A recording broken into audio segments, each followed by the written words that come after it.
Big hello and warm welcome to my channel, ladies and gentlemen. The today's topic which I'm going to touch is nepotism. You must be thinking a lot of people are talking about this nepotism, but I thought this is the right way to put you and this is the best time to put. एक ऋतिक रोशन की just एक movie आई थी जिसमें कहा गया था super 30, जिसमें कहा गया था कि राजा का बेटा राजा बनेगा, डॉक्टर का बेटा डॉक्टर बनेगा, एक कलाकार का बेटा कलाकार बनेगा और एक हीरो का बेटा हीरो बनेगा। ये सिर्फ हमने फिल्मों में देखा है, जैसे पुराने जमाने में राजा का बेटा ही राजकुमार होता था, लेकिन ये आज वैसे ही हो रहा है।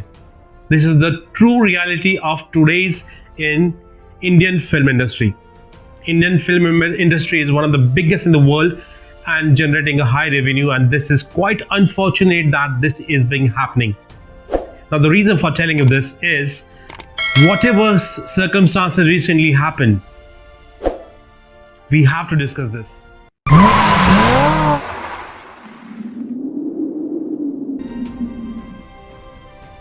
आप इमेजिन कीजिए कि आप स्कूल में जा रहे हैं और आपको एग्जाम के दिन आपको एग्जाम में बैठने नहीं दिया जाता है, जिसकी पूरी साल भर तैयारी करते हैं और आपको एग्जाम में बैठने नहीं दिया जाता है, आपको जानबूझकर फेल किया जाता है और टीचर के बेटे को बिना एग्जाम दिए पास किया जाता है। कुछ ऐसा ही हुआ है और हो रहा है बॉलीवुड में, जिसका बेस्ट एग्जाम्पल मैं आपको देना चाहता हूँ। जो कलाकार हैं, जो ऑलरेडी वेल सेट आर्टिस्ट हैं, जो उनके हीरो हीरोइंस हैं, उनके बेटों के लिए खास लॉन्चिंग फिल्म बनाई जाती है, कभी कभी तो उनके लिए एक फिल्म बनाई जाती है। लेकिन जो एक आउटसाइडर है, जो छोटे शहरों से मुंबई में आते हैं, सपने लेकर आते हैं, जो कुछ कर गुजरने की साजिश लेकर आते हैं, जो बहुत ही सुप्रीम टैलेंटेड होते हैं, उनके लिए यहाँ के दरवाजे बंद किए जाते हैं, उनके लिए भेदभाव किया जाता है।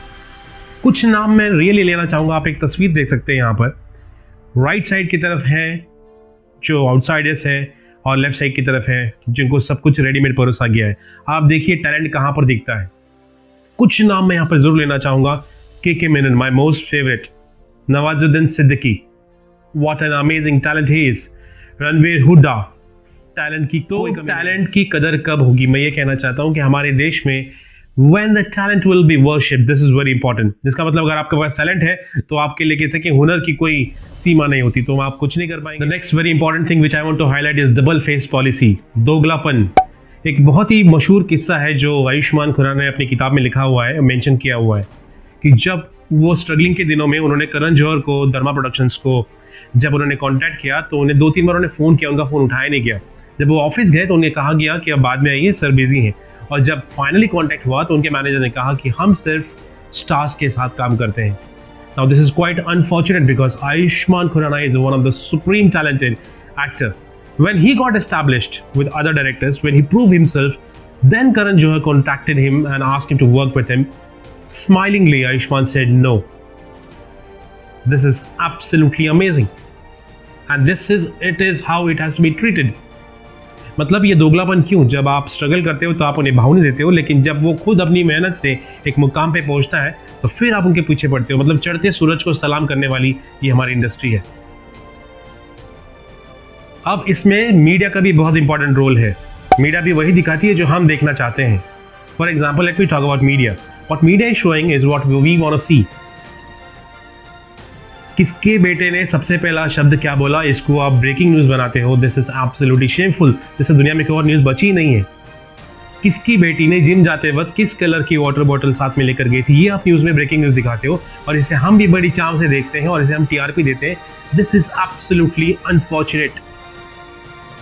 लेकिन जब कोई न्यू कमर आता है उसकी स्ट्रगल की कहानी आप नहीं दिखाते हैं. तो मीडिया भी दोषी है और उसके लिए हम भी दोषी हैं, क्योंकि हमारी मानसिकता, हम वही देखते हैं जो हमें मीडिया दिखाती है, मीडिया भी हमें वही दिखाती है जो हम देखना चाहते हैं.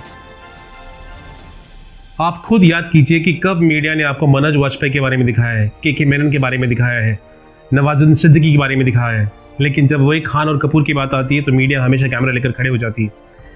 बहुत बड़ी बात. और मैं एक चीज, मैं इस लड़की को बहुत मानता हूँ, Kangana Ranaut. What a bold girl she is. अकेली लड़ती है, अकेले फिल्म बनाती है और वो जब फिल्म में एक्टिंग करती है तो हीरो को डोमिनेट कर जाती है, उसे किसी की जरूरत नहीं होती. She is a brave girl. मुझे बस यही कहना है कि इस तरह हमें फाइटिंग स्पिरिट्स के साथ जीना है, चाहे दुनिया एक तरफ हो, लेकिन वो अकेली लड़की अपना लोहा मनवाती है.